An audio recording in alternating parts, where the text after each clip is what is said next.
Yeah, I felt a bit awkward. I don't want to be so close. So do you mind maybe we move away from Yeah, because I can hear you better. You can just No, stop it. That's like up on you, like in a week or two, you might meters. suddenly start finding that some of your joints. Sorry, what did you say you heard about it?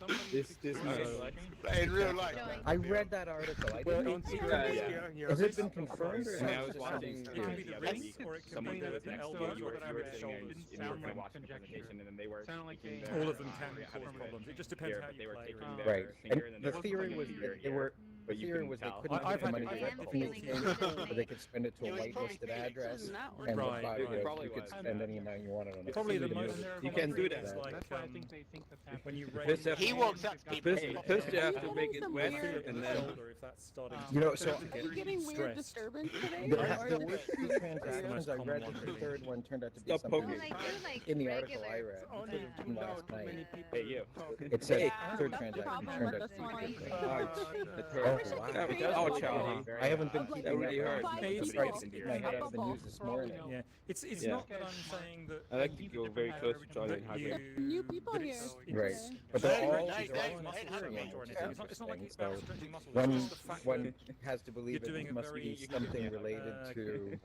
Well, maybe it's just a private key hacking. Maybe it's also some I'm going to smart report you with the contract space to social that. distance. It's not the muscles, it's the tendons. You can Yeah. very often get tendinitis from Yeah. Oh, that's rude. So it's just something where you can stretch. Yeah, it sounds like somebody Very smarter rude. themselves. Fine, Again. I mean, who knows? Start You know, doing if some viruses spread to things them, that happen. maybe they can spread via TCP. or pain, then you'll know you have to be careful. Well, you can. It just creeps up on you because you're doing this all the To find time. it because the source code of all those just like not contracts is visible. The news is hot off the press. Maybe people haven't really done all the research yet. There does seem to be a 27,000. lot of conjecture right now. Yeah, I going try to remember. It's fascinating How still. can you put it on the blockchain? Glad it's happening. I'm Well, generally on fine BSB now, you but can. that's a result of having a long They have period. so much Yeah. space. There we go. First 6 months. For all your went wedding data. Let's see. pain and Peter. Hey everyone, welcome. Thank you for coming. Thank you for stopping speaking voluntarily. That's awesome of you. So I'm Udi Wertheimer, in case you don't recognize me. This is my usual face, but maybe you don't, I don't know. Maybe you don't know what I look like. So that's me. And thank you for joining us for another Reckless VR meetup. It's really awesome to see you guys. And if you watch this on the stream, or if this is your first time here, then just so you know, we do meetups every week. It's a ton of fun. You should join us. And there are a bunch of ways to get invites to these. You can join Reckless VR on Telegram, or you can go to recklessvr.com and sign up to the mailing list, and you'll get invites to your mailbox every week. If you're watching this on Twitter right now, you can follow us. If you're watching this on YouTube, you can subscribe. Plenty of ways. So before we continue, just a word from our sponsor, Kraken, which is supporting us every week on these meetups. So Kraken is the best exchange in the world for buying and selling Bitcoin. It has the tightest security, deep liquidity, and a great fee structure with no minimums or hidden fees. And whether you're looking for a simple fiat on-ramp or futures trading, Kraken is the place for you. And really thank you, Kraken, for allowing us and helping us do this awesome meetups every week. It's pretty cool because I don't know, I hope that I get to see all of you sometime soon, but I don't know yet when it's going to be. So it's really awesome that we're able to do this in this kind of setup. Yeah, as always, there's a camera right there behind us. If you want, you can kind of wave hello. Just know that this is being recorded and streamed, so everything that you say here is going to be public. So take that in mind. Yeah, try not to move too much, like kind of stay in the places during the talk, because it could be distracting if you move around too much. And yeah, I think with that, we're ready to start. So today we're joined by Amiti Uttarwar. She's a Bitcoin Core open source contributor at Xapo. And she's going to tell us about attacking Bitcoin Core. I'm not going to spoil anything anymore. I'm just going to let her start. But thank you for coming, Amiti. Go ahead. Okay. Can everyone hear me? Yep. Cool. I guess I can't hear you. Awesome. Thank you so much for having me and setting me up in VR. This is actually my first time here, and it's really cool. And I'm excited to talk about one of my favorite topics, attacking Bitcoin. So let's get started. So Bitcoin is a money, and it's different than our existing it's different than our existing monies that are all centralized, like banks and governments. Instead, there's a bunch of nodes running all over the world. And the fundamental thing that makes this possible is the idea of consensus. The fact that nodes are able to agree on who has how much money. And the idea here that was so radical was the blockchain introduced in the white paper. And so each node is going to be validating blocks and transactions to make sure that they're legit. But that's not what I'm going to focus on today.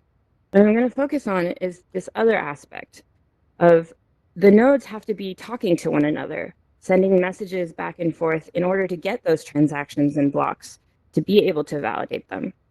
And so that's concerns of the peer-to-peer network, which is what we're going to focus on in this talk.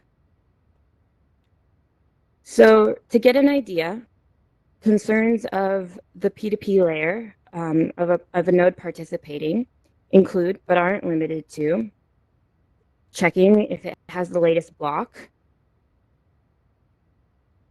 wondering what transactions it should relay, trying to identify what nodes to connect to, trying to not reveal which transactions it is the source of,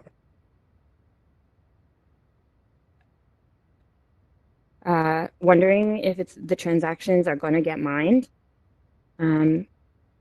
wondering if it has enough peers, wondering if those peers that it does have are adversarial or malicious, and trying to manage limited resources, such as bandwidth. So this is just to give you kind of an idea of the vast range of concerns that a node is thinking about to participate on the network. And we can distill these down to three main pieces of inventory that are the messages that are frequently being relayed around. It all kind of revolves around blocks, transactions, and addresses.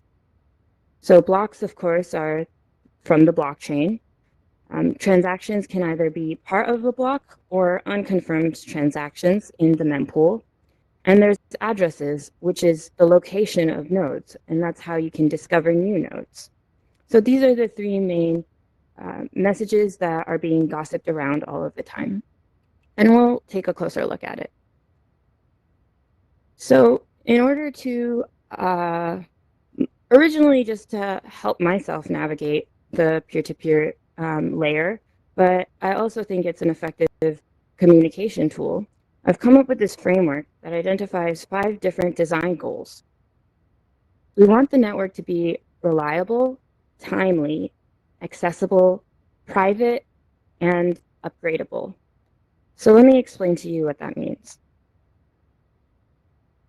So by reliable, I mean if a node submits a valid message to the network, that message will be delivered to all other participants of the network eventually.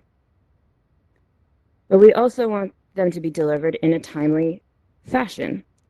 And what this means, it varies from message to message. For example, a miner receiving a block is a very short amount of time that is reasonable. Whereas for transactions and nodes participating just as a full node on the network, there is a bit more leeway for when it's reasonable for them to receive it. And we also want the network to be accessible. It would be great if there's a reliable, timely network, but you can't actually get on it. Sorry, it wouldn't be great if you couldn't get on it. So the ability to participate is really important. And I see this as having 2 main aspects. One is the cost of participation. Like if it required a ton of hardware to run a Bitcoin full node, then it would become less accessible because could be a big financial investment. And another aspect is censorship resistance. No entity should be able to prevent another entity from participating in the network. And I think that these three are probably true of any successful peer-to-peer network. But in Bitcoin, we have two more values that are important. One is privacy. Bitcoin's a money. So the idea of privacy is that we don't want to be able to link on-chain activity with your real-world identity or a persistent identity. And also,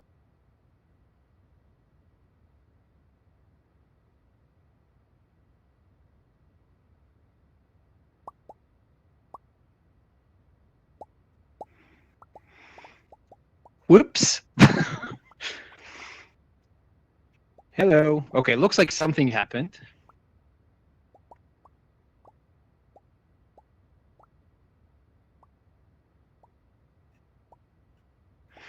Oh, and I can't even unmute you. I think I can, yeah. Okay. So you guys should be able to speak now while we try to figure out what happened with Amiti. But it's good, you know, it's a nice pause, dramatic pause. Jeremy. Hello. Hello. We'll be right back.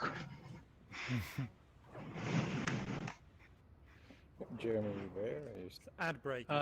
You're still there. Yeah. Mhm. Explain what you are advertising about. Me? Hi. Well, what am I Let me check my advertising? volume on my thing. Yeah. I mean, everybody else sounds fine. I don't know. The, I don't know. The what's it called? Presentation sounded fine. Beat Saber. I You thought. sound very. The what? Ask other people. Yeah, it what's looks the- like we have another. Conscious. Looks like we have one more recruit. So that's nice. I think someone attacked Bitcoin. Already spoke to her. Yeah. How was is trying to your talk how shit is your about progress Bitcoin, going? so Are you hitting the Oh. expert part? Yeah. What's that? She was trying to talk Actually, shit about I. Oh, there she is. Oh, yeah. You've been Oh, there she is. Yeah. Hey. Today there was the I have hex no idea print. what happened Right. And, Yeah, I don't know. yesterday, I don't know. to my home Oh screen. yeah.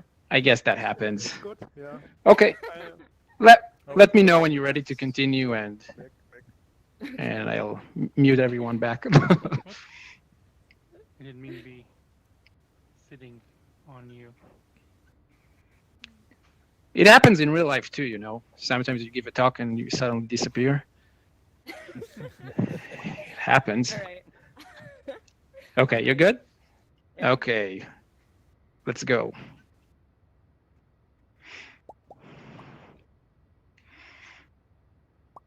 All right, sorry about that. But to jump right back in, we also want the network to be upgradable. And the idea here, this is very specific to the Bitcoin ethos, is that if a person or a group of people decide to run a particular software version, then we want Bitcoin to continue working even if there are future software versions. And this is something I'll talk about more why this is a peer-to-peer concern in a little bit, but we want to be inclusive of all versions. So that's the high-level framework: reliable, timely, accessible, private, and upgradable. And in this talk, I'm going to use it to kind of guide the talk, and we're going to look a little bit closer at some of the tensions between these things and some of the features and ways that we can make it more robust. So let's start by taking a look at the idea of reliability. So if this node in pink is you, and you create a mempool transaction, then you want to make sure that it gets out to all of the different nodes on the network. And this is important because you don't know who the miners are in purple. So you want it to get everywhere so your transaction has the possibility of being mined. One way that that could be prevented is if there was a partition in the network. Then some subset of the nodes would have your transaction, but there would be no possibility of it being mined. In a similar partition, a different layout could be maybe there is a miner on your side, but maybe they don't have as much hash power. So in this situation, there would be a chain split. And actually, I think everybody would lose because Bitcoin would not be operating as intended. So hopefully this is enough to convince you that network partitions are bad. And there's a few different ways that they can happen. Some are unintentional. For example, you can imagine logic that says, hey, let me prioritize whatever peers give me messages the fastest. Whenever I ping them, they send back a quick pong, they give me transactions and blocks quickly. That seems reasonable. But then you could imagine a possibility over time is that this starts giving priority to geographic presence of the nodes. And then over time, like Australia and New Zealand kind of split off into their own network because they can get each other messages quickly, but it takes longer. And the Americas become their own network or something like that. So something that seems reasonable can actually, in the long run, unintentionally cause a partition in the network. And here I'll touch on what I was talking about with upgradability as well. One way that partition could occur is if nodes that have upgraded to the new version of Bitcoin Core, like 0.20, were giving priority to other nodes who have also upgraded. Because then eventually maybe nodes running older versions of the software kind of get dropped off or have to form their own network to stay connected, and there's a partition. There's also intentional ways that a network partition can occur. One of the reasons for this could be as a way to execute a double spend attack. If the network is split into two sides and you're the only one that knows about the two sides, then you can spend the same transaction twice and receive different goods, services, currency, whatever. So executing a partition attack can be enticing for an adversary. Another type of intentional partition is an Eclipse attack. And we're going to take a closer look at what exactly that is. So here again, we have a simplified layout of a network, and this is you. And you think you're participating in the network, you're connected to some peers. But the Eclipse attack is if all of your connections are actually controlled by the same adversarial party. Effectively, what they're able to do is eclipse you from the rest of the network and decide how you participate. And this is a really bad situation to be in for a whole bunch of reasons. One is that it can give that adversary an unlimited amount of time to generate blocks that double spend. The beauty of consensus means that they actually have to create valid blocks, which is not easy, but they no longer have to be racing the hash power on the entire network. And instead, they have as long as they want to try to generate blocks that don't quite match up. Another attack that they can do is censor what transactions you send to the network. Since everything is going through them, they can decide, nope, I don't want you to send that out. And also in addition to censoring it, that you have no privacy. They know clearly you're the source of it because they know everything that you've learned from the network. There's also possibilities of creating transactions that maybe are valid on their own, but conflict or are kind of fake. And you can use that in creative ways for Lightning and layer 2 solution. Layer 2 protocols. And basically, in this situation, this adversary can get creative. There's a whole slew of different attacks that they can execute. So let's prevent them. What are our mitigation strategies? One is to increase the number of connections that we have. And all of the strategies of prevention are all about mitigating and increasing the cost of attack. So the idea is if you have more transactions, that's more nodes that the adversary has to be running, more chances of connecting to a non-adversarial node. It just increases that cost. But the limitation here is coming up against the principle of keeping the network accessible, because every connection you have takes up bandwidth. So that's a resource on an individual level, but there's also the consideration of the network level. So the balance that we've reached in Bitcoin Core by default is that you'll have 8 outbound connections and up to 125 total connections. So the rest are allocated for incoming. So when you're running a Bitcoin Core node, you kind of have to have outgoing connections, but you can enable incoming connections if you want. So the limited network resource is how many slots are there of nodes allowing incoming connections, aka available to new nodes to use as their outbound connections. And so if each node was like, well, I have enough bandwidth for a few more connections, but then there were no more available incoming slots, a new node spinning up wouldn't be able to connect to the network. Another mitigation strategy is to choose diverse peers. And that's great, and we do. In Bitcoin Core, we basically look at the information that we have and create bucketing logic of, it's mostly network layer stuff, and try to choose peers from different buckets. So the adversary would have to be the best in each, and across all of these diverse network layer, not finding a good word for it, but basically have a very careful strategy. And that's a great strategy, but we have limited information. So we do what we can with that, but it only goes so far. Another mitigation technique is if you are a node operator, you can run multiple nodes on different network interfaces.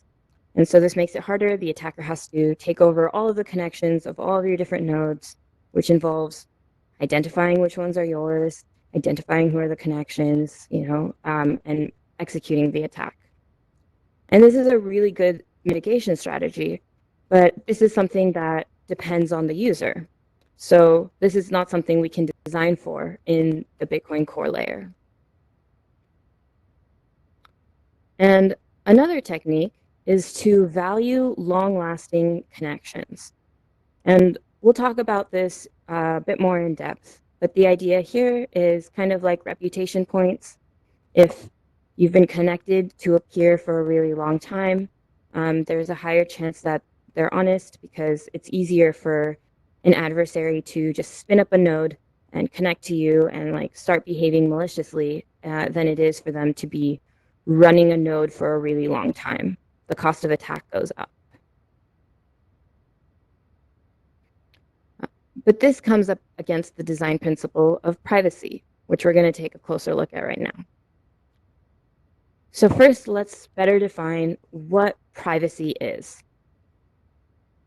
Fundamentally, on the peer-to-peer layer, if a spy can identify that a transaction was first broadcast from this node, then they can start making a bunch of links, because nodes have IP addresses, and that's a way to connect to the real world identity or to connect to the other transactions that you make, and kind of keep a persistent identity associated.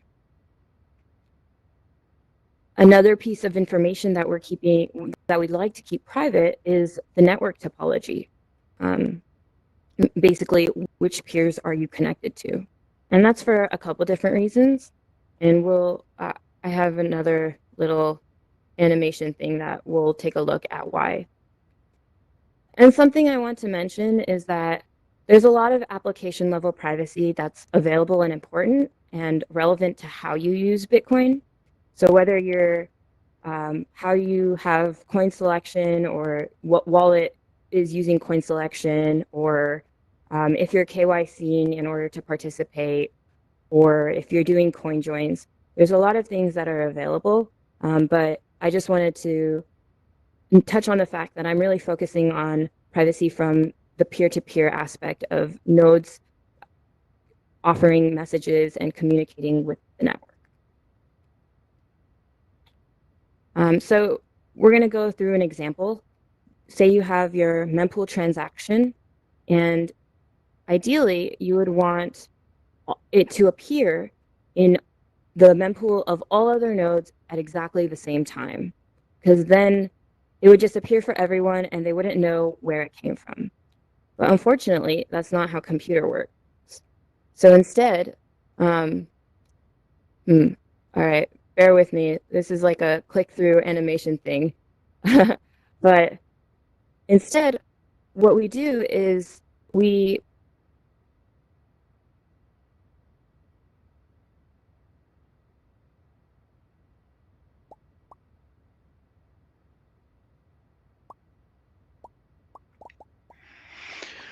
Okay, looks like it's time for me to tell jokes again. It's good that we have like breaks, I think. You know, we get time to know each other better. That's great.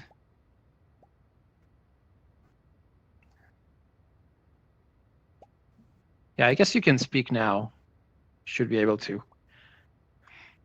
Another short break, and we'll be returning to the planned schedule in a minute. What's your joke, Rudy? I didn't prepare any jokes, unfortunately.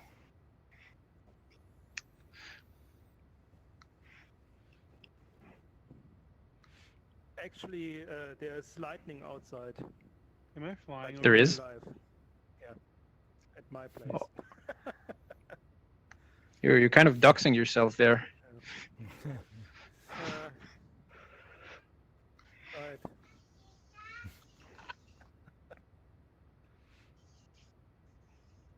Am I flying? Huh?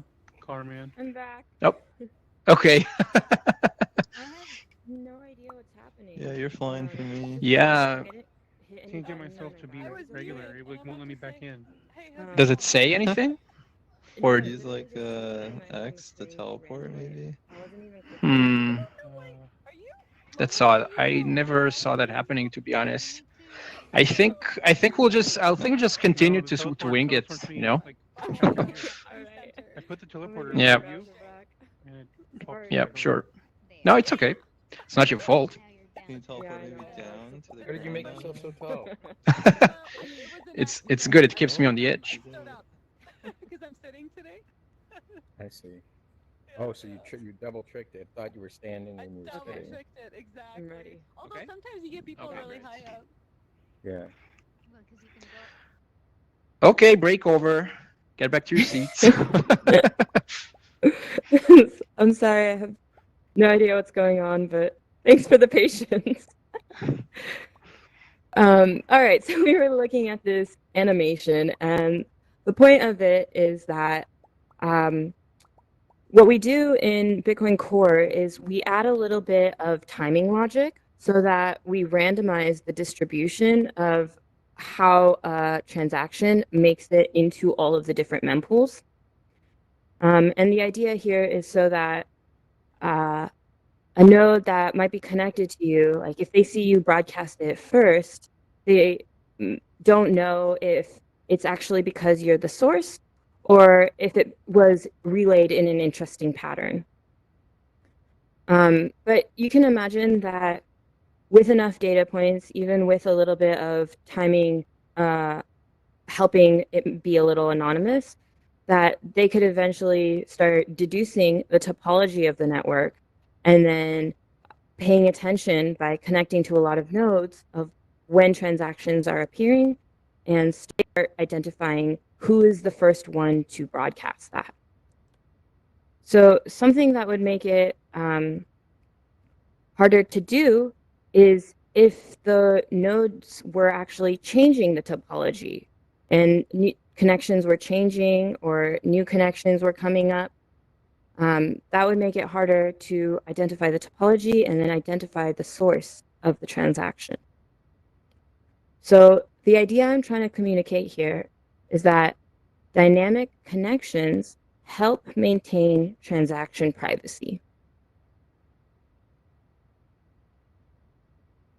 But this is in tension with what I was saying earlier about reliability of partition resistance, where we want to value long-lasting connections for reliable delivery of messages.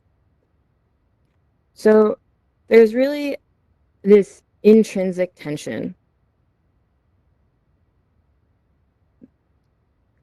On one hand, reliability says that we want everyone to know what your message is. But privacy says you don't want them to know who you told. Put in another way, you want to tell everyone your message, but you don't want them to know that it's yours. So I really just want to highlight that hopefully at a kind of bird's eye view, this can help you develop a little bit intuition about why these are really hard goals to be achieving at the same time. So privacy, we can take a closer look at privacy and how we are leaking information, because each message is going to offer a unique set of attack vectors for a spy to identify information about you. So we're going to look at what those are.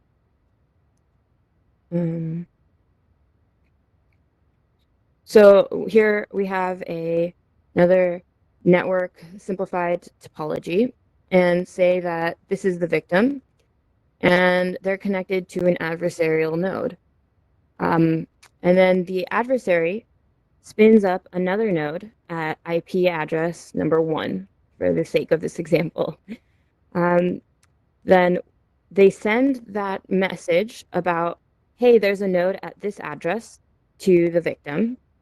And then the victim forwards that message to its direct connections. And then those peers try to connect to this node at IP number 1. Then the adversary has identified who is connected to the victim. So this is a way that the address messages can be used to identify the connections of a node. Next, we're going to talk about attack vectors for using transactions. One of them is to look at the timing of how transactions are propagated around the network that we were taking a look at before. Another technique is to observe double spends. So the idea is that I'm going to create 2 transactions and they conflict, and I'm going to tell a node over here and a node over there about these conflicting transactions. So then they'll tell all of their peers, and one version of the transaction is going to make it into each peer's mempool. And then I start querying all the peers in between to see which version do they have, A or B. And based on that, I can know which node that of the first 2 that they're located closer to. And by doing this over and over, I can start getting information about what the network graph looks like. So the TX-Probe paper presented an idea of how you use that technique about double spends, as well as creating these chains of mempool transactions. So if you're familiar with child pays for parent, basically having unconfirmed transactions being the input into another unconfirmed transaction, and then using the very specific query behavior if a node receives an orphan transaction in order to start deducing which transactions they have. So it's hard to capture at a high level, and there's quite a lot there. So if you're interested, I would recommend the TX-Probe paper. It's quite interesting of an querying technique. And then the third message that we have are blocks. And the way that blocks leak information is actually kind of hard. And it's hard for a few different reasons. One, blocks are not very frequent. They're really hard to mine, and approximately every 10 minutes, maybe, every minute or so, occasionally, but not nearly as frequent as sending around addresses or transactions. There's a network called Fiber. I think the acronym is Fast Internet Bitcoin Relay Engine. And this is a private network that the miners are on and use to propagate blocks out really quickly. And so this increases the surveillance difficulty. If a spy is trying to identify exactly where the block came from and isn't part of that network, then it would kind of just appear in a bunch of different nodes at the same time. And then blocks don't have that added app level latency that I was trying to demonstrate with transactions when I got suddenly kicked out. So I don't know if you followed that idea, but basically in order to help with the privacy in transactions, we add a little bit of latency, but that also means that it's providing information in a different way, whereas with blocks, the internet latency is going to add some noise. So the idea I'm trying to communicate here is that each message offers a unique set of information and a unique set of vectors that an adversary can use to leak privacy and figure out information, whether it be node topology or the source of a transaction. And the three messages are addresses, transactions, and blocks. And blocks leak less information.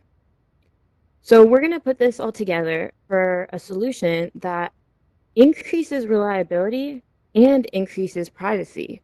So, which I think is really cool, because earlier I was talking about how there's an intrinsic tension between them. But the idea of block relay only connections actually brings the two together to improve both. So first, a full relay connection is where two nodes are sending each other all three messages: addresses, transactions, and blocks. And so then from there, as you can imagine, a block relay only connection doesn't send addresses and it doesn't send transactions, it only sends blocks. And so here I'm trying to demonstrate what a network graph would look like, with the blue being the full relay and the purple being block relay only. And what's cool is if, at an individual level, if there's a victim and an adversary is able to identify and somehow take over all of the full relay connections, then hopefully there would still be this block relay only connection.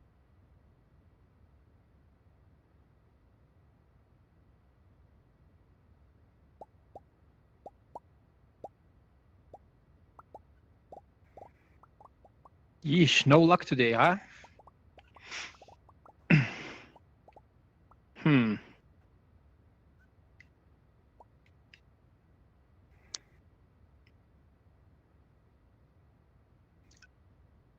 Unlucky. We'll continue in a moment. I'm really not sure why this is happening. I'm sorry about that, guys. Usually, it's not a problem. You should be able to unmute yourself for now.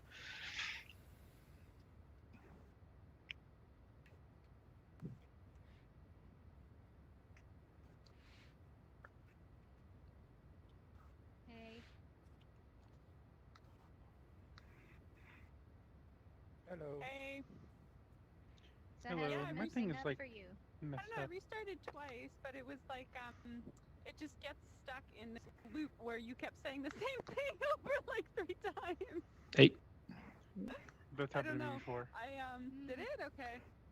Not today, but before, yeah. Yeah, I moved the station. I was kind of lower. I moved it a little bit higher. Maybe that'll help too. Actually, that's funny because the last time it happened, both of you were talking, and so I heard like you Hey laugh or again. something. So it was like your laugh and then her saying something. We're getting used to that. It's hilarious. Yeah. Do I just like disappear? What That's the only reason I happens? remember. Yeah, you It kind took of me like- you're like it took me stuck like in 2 place weeks and then for you it to disappear. fix it, so. Okay, I gotcha. have a distinctive laugh and I laugh often. I really enjoyed it. It's a good workout She did one recently for you. on any Bitcoin. So it was really, really good. Teleportation. Post that in the VR chat. You should check it out. Yeah. Anita Okay, Posch. I think I'm ready She's, to I think German. jump but, back. Okay. I'll I go send the for link. it? Okay. It was really, really good. It was Bitcoin and Co. Okay, we're getting ready for the third part of the lecture. Yeah, please go ahead, Amiti. Okay, so block relay only connections can hopefully help make it harder for an adversary to eclipse you. And there's also an important effect that it's having on the network as a whole. If an adversary saw this topology of the network, then they could identify that by taking down these two nodes, they can cause a split in the entire network. So the idea of blocks relay only is maybe there are these kind of quote unquote invisible, mostly because it's harder to identify, but these blocks relay connections that are still sending blocks and therefore mitigating the harm that can be done about a partition where two sides don't know about the latest chain tip.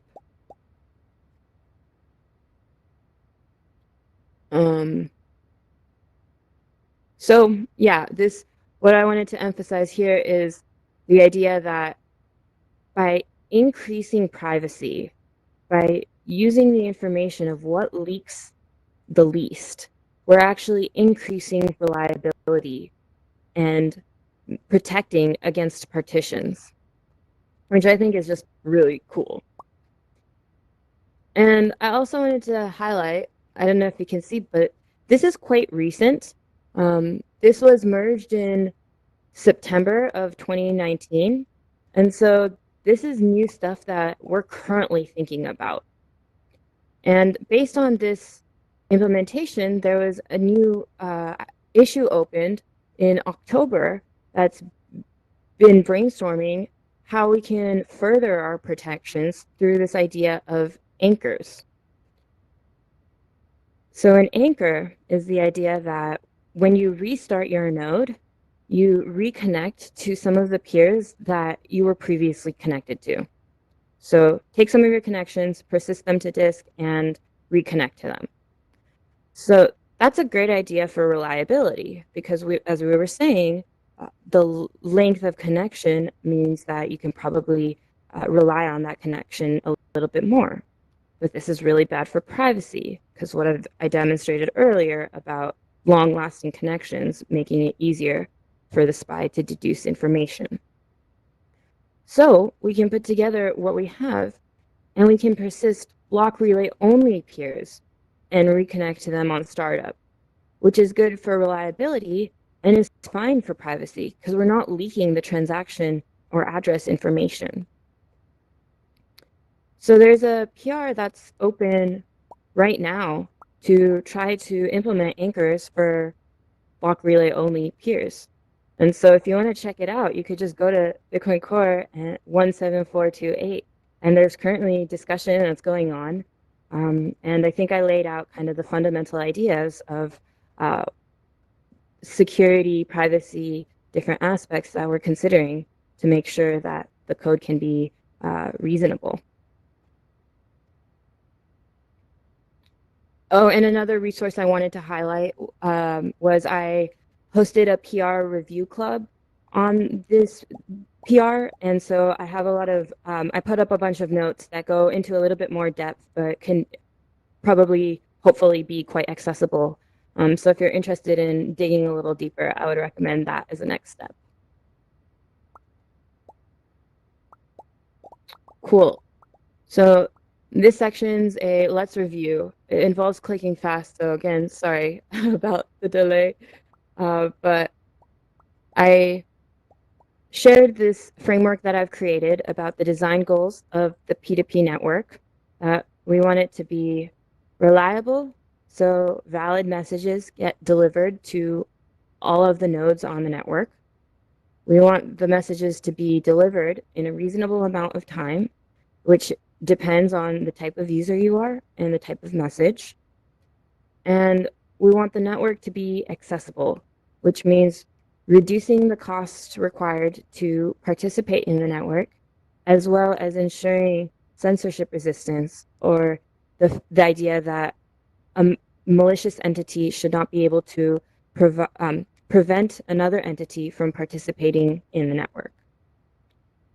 And these three are qualities that are probably necessary for any successful peer-to-peer network. But in Bitcoin, we value two more: privacy, because it's a money, and upgradability, to be inclusive of all versions. And then we took a look at the intrinsic tension between reliability and privacy, of trying to get your message out to everybody, but in a way that they don't know it's coming from you. We talked about the idea of what is a network partition and looked at why that's really bad for the network. And we looked at a specific kind of network partition called the Eclipse Attack.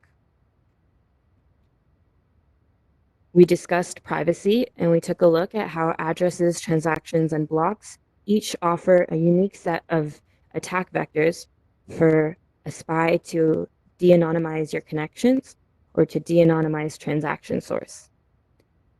And then we put that all together to explain a block relay only connection, where they only communicate blocks. And this is a solution that increases privacy and increases reliability.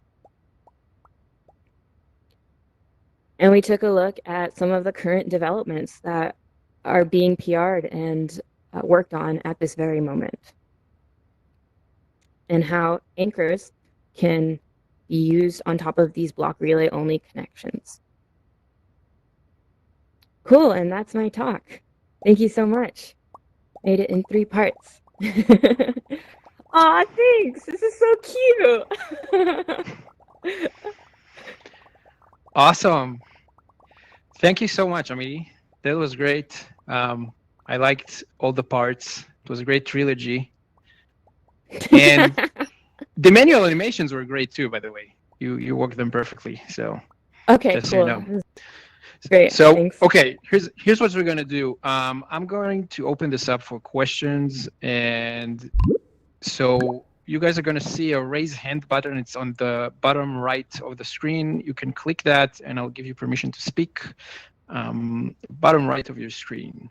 Okay, so let's start with Alex. Alex, go ahead. Hey, hello. I'm over here. Hey. Thanks for the presentation. This may be a bit of a noob question, but when you were talking about a partition attack, right? So let's say I'm the one who's getting attacked, right? And I'm partitioned, and you partition me. So you have to keep feeding me blocks, right? But I still know what the current difficulty is. So you still have to. It still takes you as long to feed me correct blocks, right? I mean, why wouldn't you just like mine those blocks after all? Okay, so one thing, it sounds like you're talking about an Eclipse attack in particular. So then as a malicious entity, I'm targeting you and trying to prevent you from the entire network. And you're right that I would still have to feed you valid blocks, but the difference is that I no longer have to race with the main chain to create a valid block before the hash power on the network, or before all of the miners, or any of the miners on the network. And instead, I can just take my time to make one block. And so if I've blocked you off from the network, and say we're at chain height 10 when that happens, and then the chain height goes on to 15, but I just make one in that time, I can provide you block 11. And it is still a valid block, but if you knew that there was 15, then it wouldn't be valid, because the main chain would be at 15. Does that help? Okay. Yeah, I think I missed that part, because I was thinking in my head that well, still takes the same amount of time regardless of any other factors. But yeah, the fact that you eliminate competition does bring more of an advantage. Okay. Yeah, thank you very much. Thanks for clarifying that. Yeah, but it's super cool because consensus really does provide a lot of protection, right? You have to make valid blocks still. Yeah, because I was really, it's like, well, it doesn't matter because it takes as much to find a block for anyone, right? So that's why I was, but yeah. Yeah, thanks a lot. Okay, cool. Yeah, anytime. How do I take the next question? Oh, sorry, I didn't announce it. Next up is Waxring. Go ahead. Hi, that's me. Hi, can you hear me? Hi. Yeah. Yeah. So I'll see if I can get this right because I was trying to follow along. It's kind of complicated. Basically,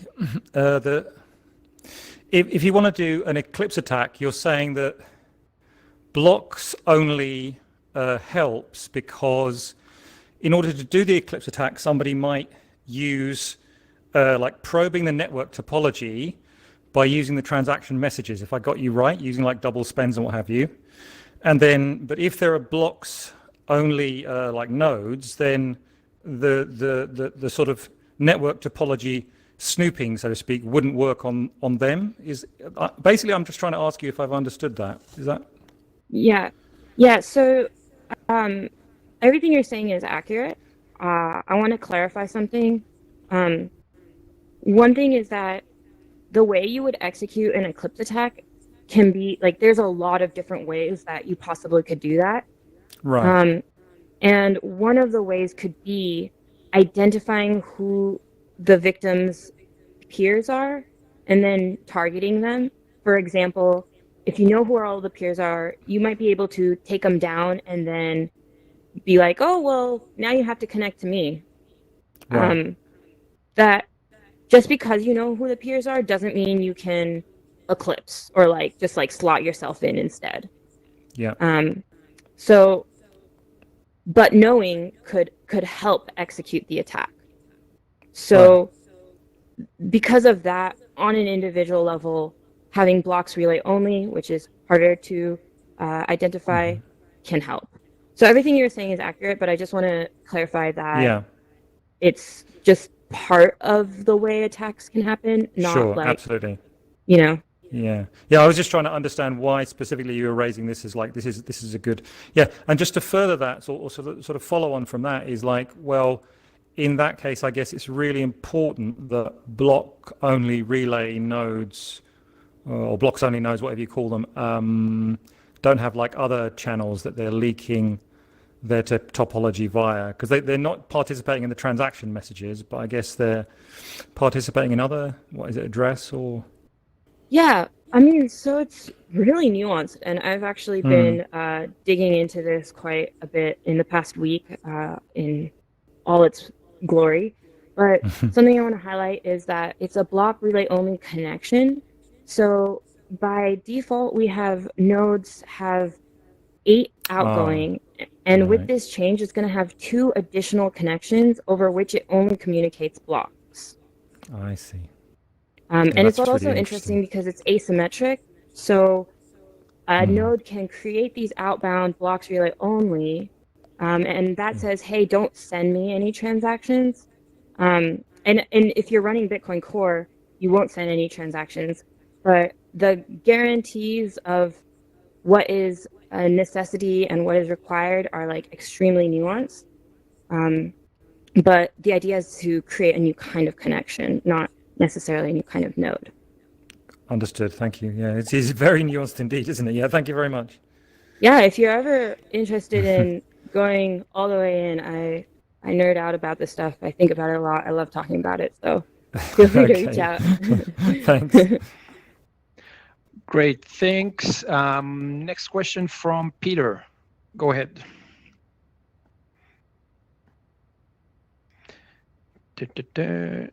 No. Okay. So next question from MZ. Hello, I'm over here. Thank you for the good talk. My question is, if you have multiple nodes scattered around the internet, like one at home, one at one hoster, one on the next hoster, makes it sense to connect them together like with add node. And if that's good, then maybe only connect them with blocks only or a full connection. What is the advantage to doing that? Interesting. So you're saying if you have, basically you want to whitelist your own connections. So you could do that via AdNode or that would be the main way. So you want to give them preference, and then is it better to have them be blocks relay only or also be relaying transactions and addresses? I would have to think this through fully to really distill the trade-offs. I think that's a really interesting question. And I think that... Yeah, my feeling is also that there is no easy answer for that, but I'm trusting my nodes, so maybe there is an advantage to have them always connected to each other, but maybe there's also a downside to that, so yeah. Yeah, well, so if we think it through, the example of relaying transactions, it could be advantageous because I think that we will quickly, if I make a mempool transaction and I submit it to my node, I think that the logic will send it out to your preferred peers, like your manual AdNode peers, pretty quickly. It's not going to add as much time delay because that privacy element is not as relevant. So what that could mean for a spy who isn't aware of these two nodes I'm running is that there are now two places that are the potential source of the transaction. And so the transaction's getting propagated kind of with two different centers rather than one. So it might actually be advantageous to be sending the transactions through from the privacy point of view of a spy trying to figure out the source.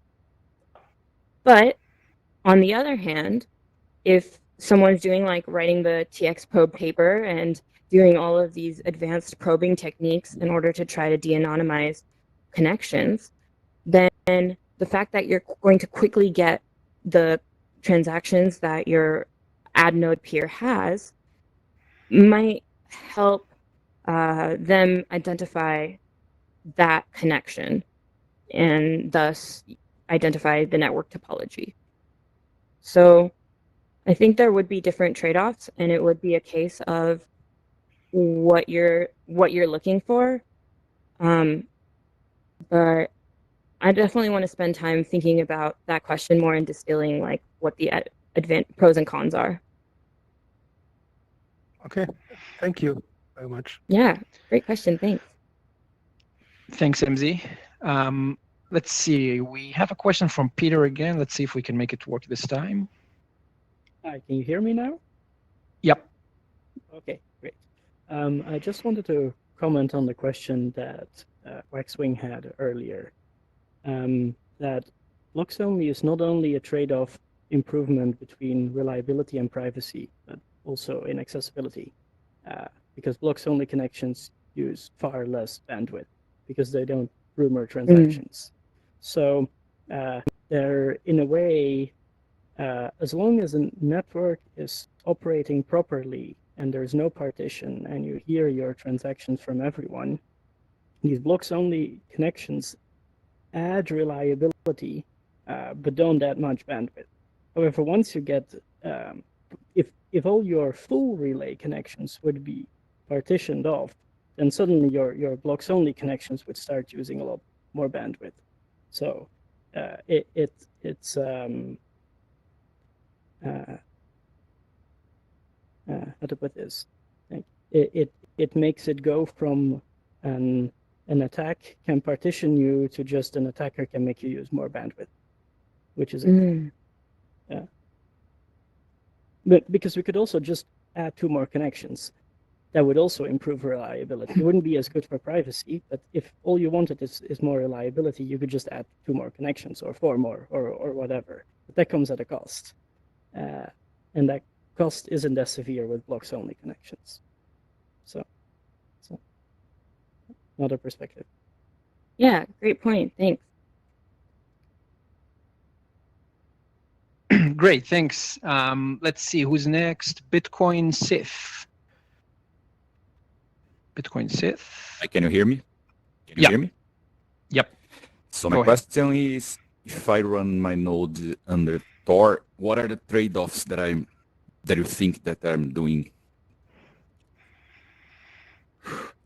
I don't know this well enough to feel comfortable giving an answer right now, but maybe Peter does. Not to put you on the spot. Yeah, I mean, if anyone wants to answer, they can click. Okay, I see that Peter does. So let's see. All right. Yeah, sure. Can you hear me? Yep. Yeah. Yep. Okay. Yep. Awesome. Running your node purely behind Tor has obviously the effect that you will be slower. Latency over the Tor network is much higher, so you'll be slower to hear about transactions and about blocks, which may not be a concern. Transaction origin privacy is improved a lot. There's no as long as Tor is working properly, there's no way for peers to have any geographic information for where the transaction comes from. But at the same time, Tor introduces a vulnerability, namely the sort of subset of Tor-only Bitcoin peers are far easier to Eclipse attack. The reason is that IP addresses have some costs, or at least access to different networks in IP addresses has a cost.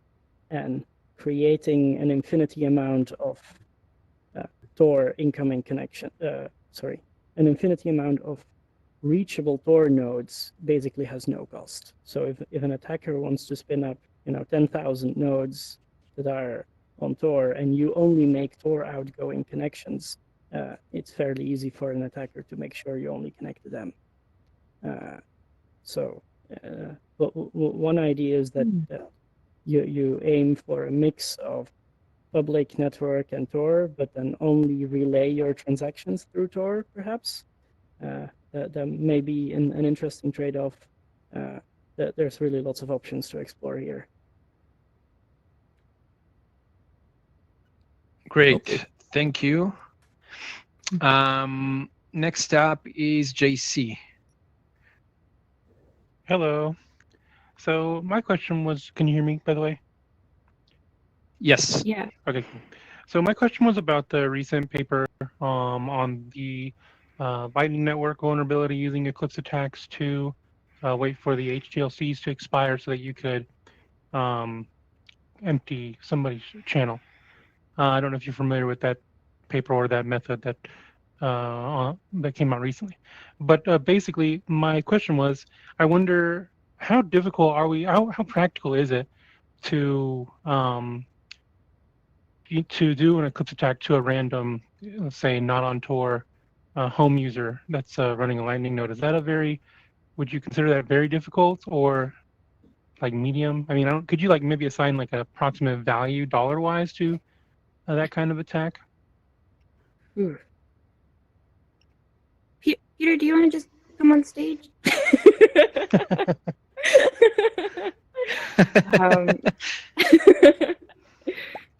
Yes.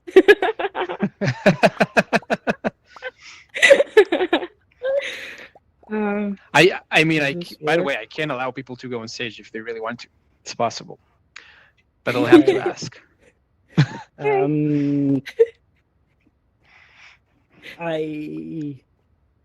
don't have that much to say on this question. I think it really depends on what kind of attacker you're looking at. In that, like your ISP, it's trivial for them to Eclipse attack you if you're a home user.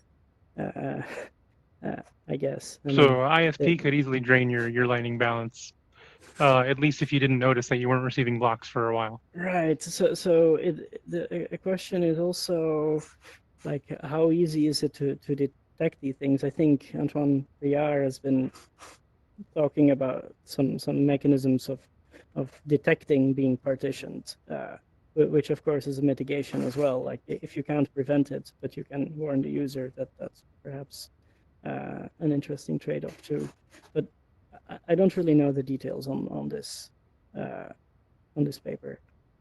Or it's basically just partitioning or eclipsing a node long enough for the HTLC to expire, so they could send an invalid state, and you wouldn't know about it until they already took your money. Right. I can see how that could happen. But they would have to potentially, like, up to, depending on the time to close the time lock on the channel, it could potentially be a very long time that they would have to keep you isolated.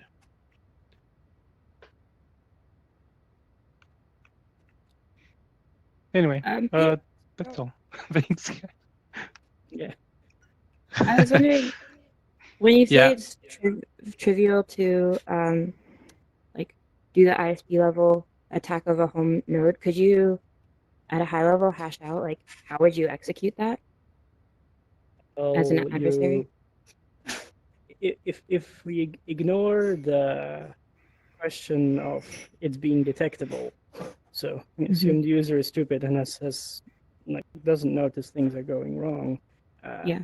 They could censor all encrypted connections, and whenever you make an outgoing connection to port 8333, they redirect it to their own node.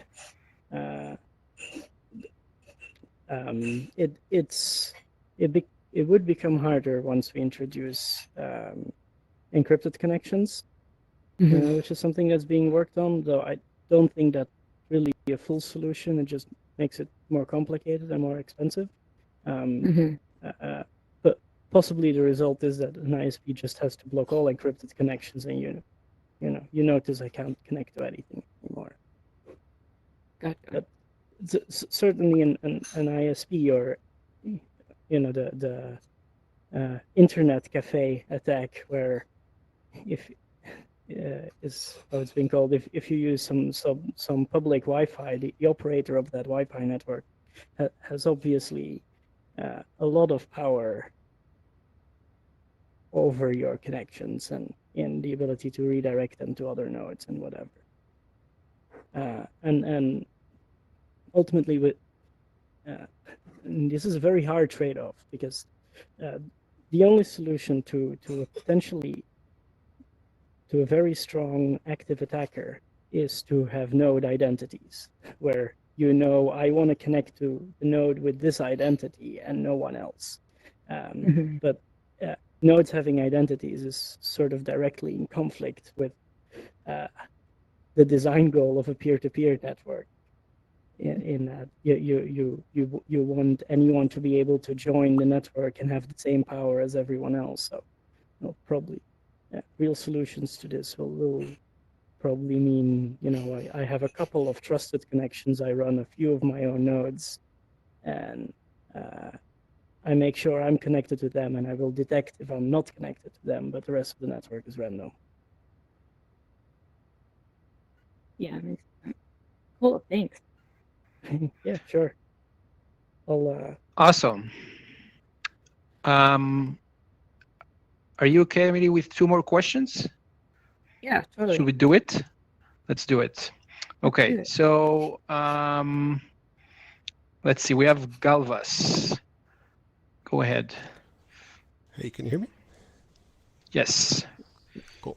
Just a small question for my understanding. I wanted to know if my node keeps information about addresses other than the nodes that I'm currently connected to, and if it does any cycling of current nodes that I'm currently connected. So if the connection doesn't die, it's always connected to the same ones, or does it change over time? It's that kind of thing. Yeah. Oh, Peter's gone. Okay. I know a little bit. We do definitely keep different sorts of addresses and open different sorts of connections. So one example is when we get addresses, we'll periodically open feeler connections, and that's just kind of proving the validity of a node is at that address. And then we'll note that down and move it to tried table that, okay, well, this is a valid address we could open a connection to in the future.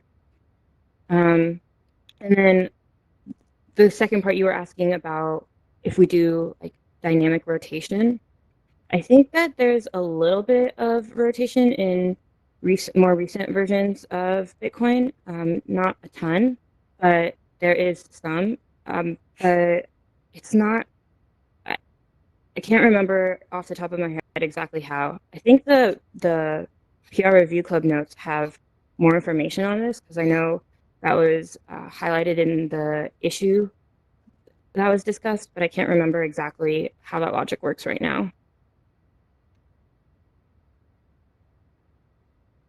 Great, thank you. For the last one, we have Waxwing again. Go ahead. Hey, yeah. I just actually wanted to circle back to like the very first question, which was from Alex about just like the basic mechanics of Eclipse attacks, because I find myself often that I haven't really thought it through that carefully. And you were just talking about how easy is it for an ISP, and I was thinking about it again, and I came back to Alex's question, because he was saying like, well, suppose if somebody Eclipse attacks you, there's still a difficulty target. So isn't it true? Wasn't he basically correct in saying that it's going to take them a long time? I mean, they need your response, Amiti, I think was valid, which was you were saying, oh, well, they just need to produce one block and then they're not in a race. That's true, but they still need to meet the difficulty target, right? So isn't it the case that unless they're very significant mining players, you could be talking about many hours, or I don't know, a day or more, until they actually even manage to produce a block that meets the difficulty target? And so my point in asking that is only that, isn't that a very substantial defense that we shouldn't forget about? Or am I wrong? I don't know. Yeah, I would definitely agree. And I think something relevant is what sort of like attacks are we looking at? Are we talking about an individual person, or are we talking about a well-funded entity, that has the capacity to like scale up hash power? But I agree that it is a huge line of defense, and I think that is so fundamentally beautiful about Bitcoin and yes, I agree. The consensus model. But that it could be made more robust, or it could be insufficient. This is going too far off topic, and we're finishing now, I know, but it's interesting to think about how all this plays out in a proof of stake model. Although it depends what proof of stake is, of course. So, yeah. I can't believe you went there.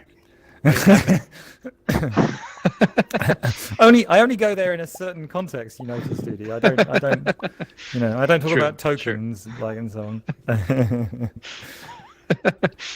Oh, wow. Oh. I think my question was too powerful. Yeah, it was too much. It was too much, and we lost the meeting because of your proof of stake question. But I guess she was offended. Yeah, she's so offended. She just walked off stage. Yeah, that's what happens. I mean, I told her that it's a Bitcoin only meetup, but here we are. Yeah, I'm trying to give her some time to come back, but I guess I can wrap it up anyway. Yeah. Whoops. Okay. Yeah. So what I meant to say is that, well, I guess that's it. So thanks to Amiti. I hope that she'll be right back anyway. And I also want to thank Kraken for supporting those meetups. And also thanks to JC and Gigi and Ben and Andrew who are helping with moderating this event. Again, I remind you that we do those every week. So every weekend you can drop by and see yet another Bitcoin meetup. So if you want to sign up, you can go to recklessvr.com, give us our email, and we'll send you invites every week. We also on Twitter, reckless_VR, and there's a Telegram group you can join. And after, so in about 20 minutes, I'm going to start a VR chat room. For those of you who never tried it before, it's kind of like going for drinks after being in a meetup. It's different. It's unmoderated, so people sometimes go crazy, but it's also a lot of fun. So if you're free, please do join us. Amiti will join us too if we can figure out what happened. So yeah, and that's it. Oh, there she is. I was just finishing up, Amiti. So it was the last question, so it's fine. But thanks a bunch, Amiti. This was awesome, and you only crashed in the last moment, so that's as if nothing bad happened. So thank you. Thank you so much for having me and setting this all up. It's been super cool to be here. I think I have to get a headset. Yeah, do it. I'm glad I convinced you. And yeah. Also, those were some great audience questions. Thank you. Good food for thought. Yeah, that's true. That's true. And I just told everyone immediately that we're going to go to VR chat after that. In about 20 minutes. People can stick around here if they want for a while, and then we'll do the VR chat session for those who want to stick around. Yeah, that's it. Guys, you have voice again. Go for it. Yo. I've lost my hand. Hey. No, you got to. I have both hands. Really? Oh, cool. Yeah. Awesome. That's crazy. I can't see it. That's so weird. You were good because I heard that on your oxygen. That I'm was sitting down now, by the way. You don't know that, but This is not a I am too. So yeah, that's a really cool idea. It's like, oh, a block came I don't know. I feel like took everything. twice as long. I started thinking about Let's everything. do that you with know, new connections. Talking with a but group you of know friends. what? Messaging is hard. When you're running Bitcoin Core, and You don't have to. If a block But you'll be takes a missing long out. time, You'll be missing like, out. an hour, Yeah. it says, And it oh, has we're a also bit worried. very, Maybe I could there was only a see problem on the network. And I think it starts looking for other connections or something. So I think that, I think there's already stuff in the software that already knows. Yeah, when when it it things shows like up. this, and it says there's a problem. Well, it's No, better I mean, than I your think video. there's plenty of parallels we Now, of course, you do drawn. sometimes It's get just very that than your working personal, in Right, but acquainted, it's you know, not like you're saying this is amplifies valid. my You're just awareness shooting out of So we'll talk parallels. to Because double check. that's where my brain stays off. Yeah, of it, just you know? double check and. Yeah. I mean, just generally, the fact Don't that we trust use fairs. proof of work. Yeah, but the fact that we use proof of work is hugely important. You can think of it almost like it's almost like you're making something real. You know, this is the whole concept of proof of work to me is that you're making something. Okay, it's not physically real, but it's like it's as if it was physically real because it takes physical energy, and because of that, that forces it to be slow. I remember Peter Todd once expressed this in a really clever way. It's like saying, what Satoshi's genius wasn't like the design of this distributed database, but to make updates to its source. The fact that it's deliberately slowed down is actually the whole point. So you can't do it faster than a sound speed, and this Eclipse Attack perfectly illustrates why that's important, because if somebody eclipses you and they if it's like a proof of stake system, you can make a million versions of history in half a second. But if you try and eclipse me using a proof of work system,